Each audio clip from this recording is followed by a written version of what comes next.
Welcome to Social Skills Coaching. I'm Russell, founder of Newton Media Group, and today we're going to help you learn to be more likable, more charismatic, and more productive. Today is April 1st, 2022. It's April Fool's Day, so be careful out there. Stick around.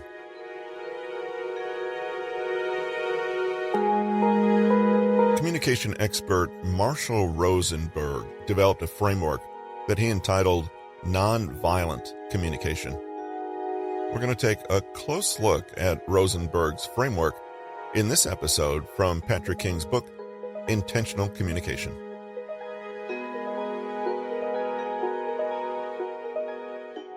Let's end this chapter by reinforcing the principles we've hinted at throughout and looking at a few final tips and hints. The following principles are part of communication expert Marshall Rosenberg's Nonviolent Communication Framework. Listening is a path into another person's world. Force invites resistance, but curiosity and respect invite cooperation and trust. Simple as that. Always begin by laying a foundation, a solid understanding of where the other person is coming from. Only then can effective negotiations, discussions, and conflict resolutions take place. Show empathy by reflecting that worldview back. When we listen, we understand a person's perspective. When we bounce that perspective back to them, we show them that we understand. Paraphrase, summarize, and mirror body language, voice, and word choice.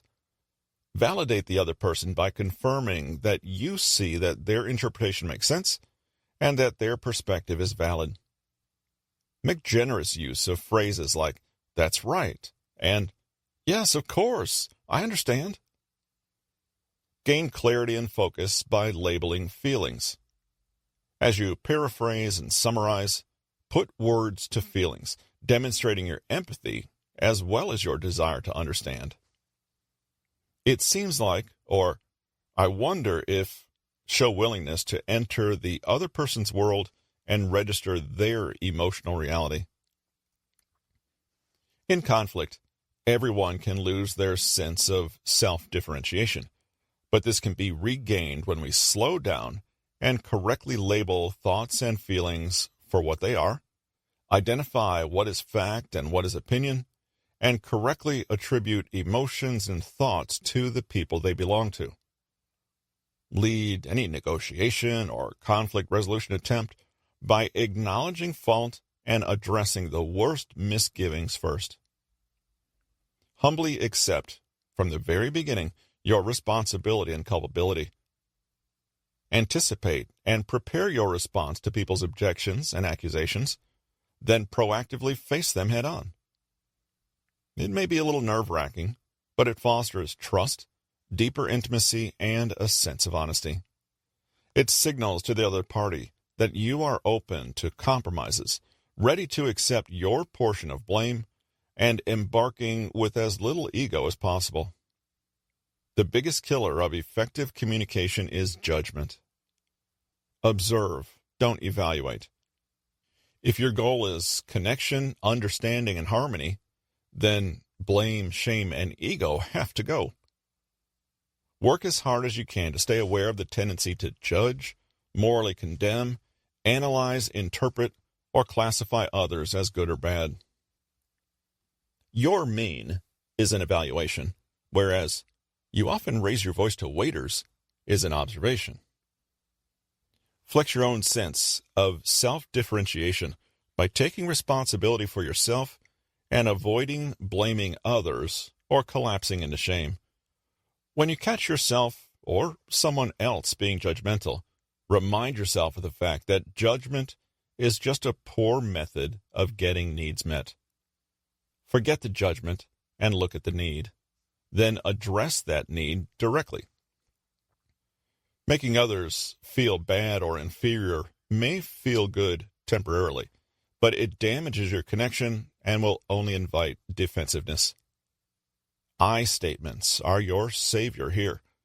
Also, watch out for expressions like, "You made me so angry." It's not true. Nobody can make you feel anything. "I feel angry" is more accurate and centers you back in your own agency.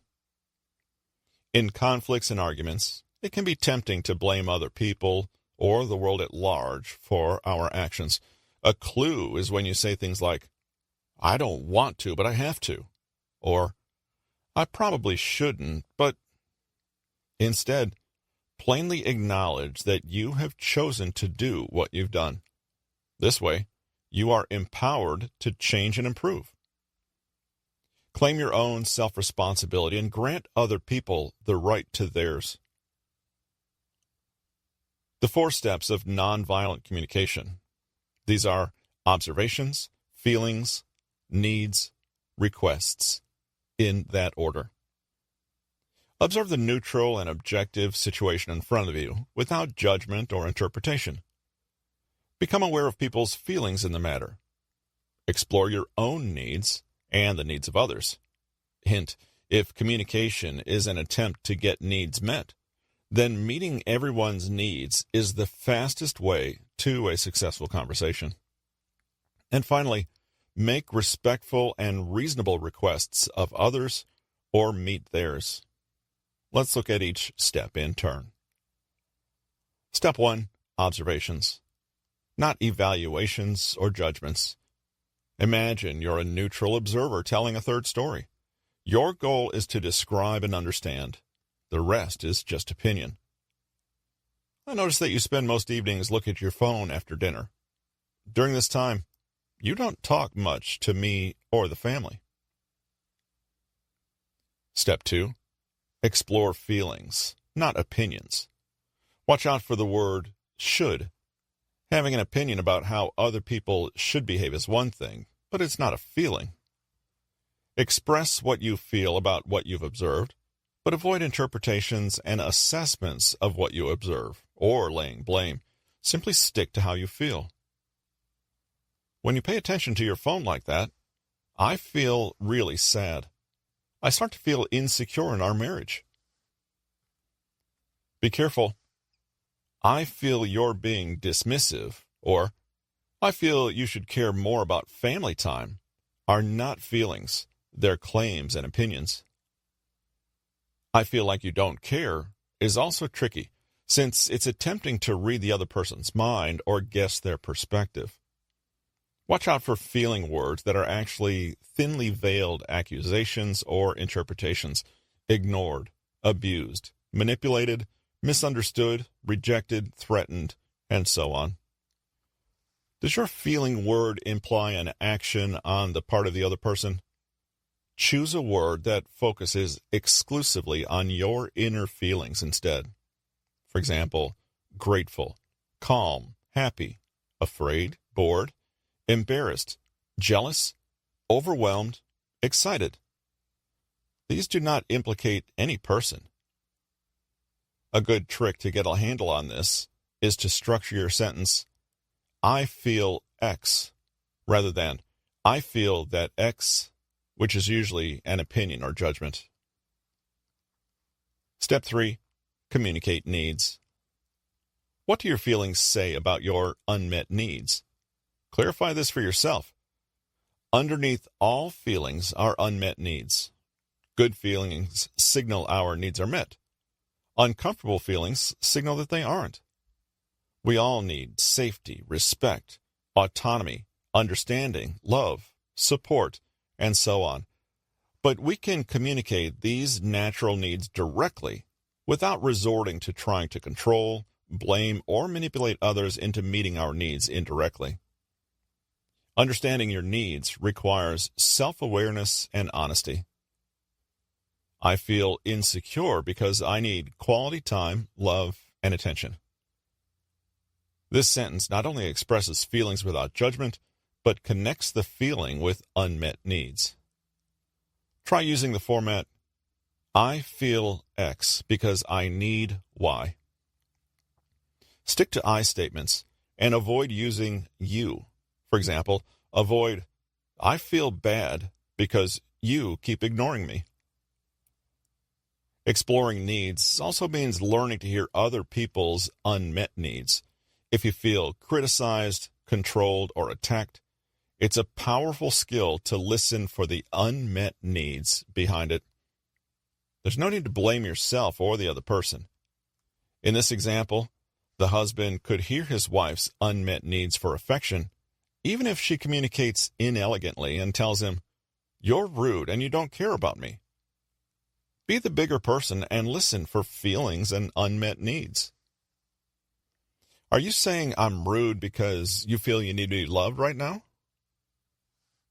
Tuning into needs this way always diffuses tension, anger, and reactivity, and steers conversation to what matters, getting everyone's needs met. Literally, ask yourself in any encounter, what are my feelings here? What are theirs? How are these feelings connected to our needs? Step 4, requests. Only once all the other steps are complete can you start making requests or appeals. Could you put away your phone after dinner and talk to me and the kids? It may also be your turn to hear and respond to requests. Requests aren't a guarantee of getting what you want, but if you communicate nonviolently, the chances are always better.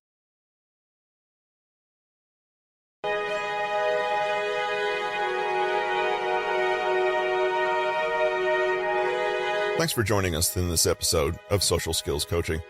Remember, you can join Patrick King's email list at pkconsulting.com and get more tips and tricks on how to be more likable, more charismatic, and more productive.